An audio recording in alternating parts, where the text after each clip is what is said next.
విద్య మాత్రమే ప్రతి కుటుంబానికి వెలుగునిస్తుంది, రాష్ట్ర అభివృద్ధికి బాటలు వేస్తుంది, దేశ గౌరవానికి ప్రతీకగా మారుతుంది అని నమ్మే నాయకుడు మన సిబిఎన్ గారు. ఎందుకు రాదురా, మాకు వచ్చి మేమంతా వచ్చి చదువుకున్నావా? ఇష్టపడి చదువుకున్నాం. నీకు కష్టపడుతున్నాను. చదువు రాదని ముందే చెప్పేస్తున్నావు. నువ్వు చదువు రాదంటే రాదు, వస్తుందంటే వస్తుంది. రాదని మనసులో పడకూడదు.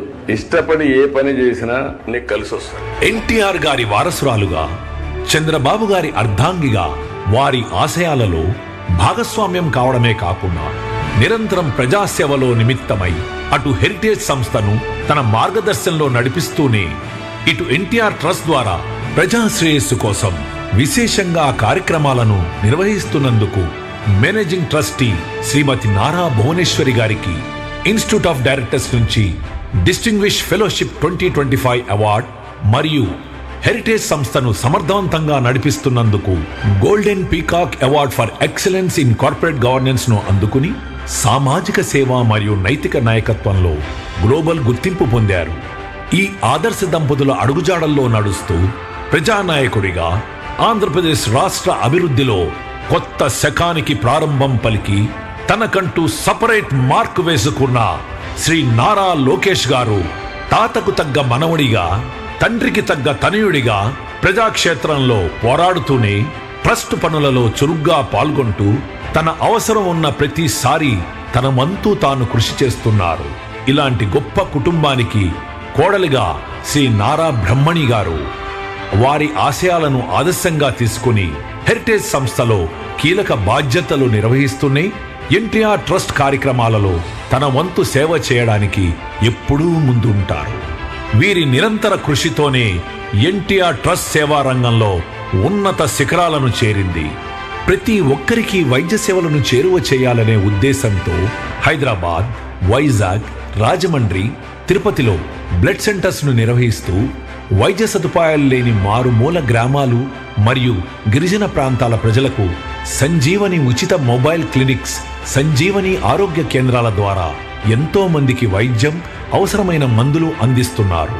ఎన్నో కుటుంబాలను చిదిమేస్తూ చాప కింద నీరుగా విస్తరిస్తున్న తలసేమియా వ్యాధి, దాని నివారణకు అవగాహన కార్యక్రమాలతో పాటు బాధిత పిల్లలకు ఉచిత బ్లడ్ ట్రాన్స్ఫ్యూషన్ మందులు అందించడమే కాకుండా వారి కోసం ప్రత్యేకంగా ఎన్టీఆర్ ట్రస్ట్ ఉచిత తలసేమియా కేర్ సెంటర్ స్థాపించి వారి జీవితాలకు వెలుగునిస్తోంది.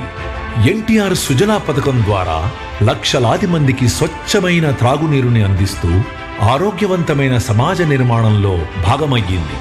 మహిళల సాధికారత, స్కిల్ డెవలప్మెంట్ కేంద్రాన్ని స్థాపించి ఉచితంగా శిక్షణ ఇస్తూ గ్రామీణ మహిళలకు స్త్రీ శక్తి కేంద్రాల ద్వారా స్వయం ఉపాధి కల్పిస్తుంది. అంతేకాకుండా ప్రకృతి విపత్తుల సమయంలో తక్షణ సహాయం, ప్రజలలో చైతన్యం కలిగించేలా సాంఘిక కార్యక్రమాలను నిర్వహించడం ప్రతి ఒక్కరిని ప్రజాసేవలో భాగస్వామ్యం అయ్యేలా చేస్తుంది. ఎన్టీఆర్ స్కూల్ చల్లపల్లి, ఆంధ్రప్రదేశ్ నుంచి ఎంతో మంది అనాథ మరియు పేద విద్యార్థులకు ఉచిత విద్య, వసతి అందించి వారిని ఉన్నత పౌరులుగా తీర్చిదిద్దుతుంది. ఎన్టీఆర్ ఎడ్యుకేషనల్ ఇన్స్టిట్యూషన్స్ ద్వారా ప్రతిభ ఉన్న అర్హులైన పేద విద్యార్థులకు అండగా స్కాలర్షిప్లను అందిస్తుంది. ఎవరన్నారు ఒక చెట్టు కింద ఇంకో చెట్టు ఎదగదని? సంకల్పం అనే మహావృక్షం కింద ఇంకో బలమైన సంకల్పం తప్పకుండా ఎదుగుతుంది. మీరందరూ బాగా చదువుకుని జీవితంలో పైకి వెళ్ళాలి. మీరు ఐఏఎస్, ఇంజనీర్స్, డాక్టర్స్, మీ విజన్ చాలా పెద్దదిగా ఉండాలి. మహానేత ఎన్టీఆర్ గారి స్వప్నాన్ని సాకారం చేస్తూ చంద్రబాబు నాయుడు గారి దూరదృష్టి, భువనేశ్వరి గారి అపార దాతృత్వం మరియు అంకిత భావంతో సేవ చేసే ఎన్టీఆర్ ట్రస్ట్ టీం సాకారం, ఎన్టీఆర్ మెమోరియల్ ట్రస్ట్ నిరంతరాయంగా నిర్విరామంగా సేవాదీపాన్ని వెలిగిస్తోంది. ఎన్టీఆర్ ట్రస్ట్ మంచి మనసుల మానవహారం, పేద ప్రజలకు మణిహారం. ప్రతి ఒక్కరికి ఎన్టీఆర్ విద్యా సంస్థల వార్షికోత్సవ శుభాకాంక్షలు తెలుపుతూ we walk the talk. Please subscribe to Leo News for more videos.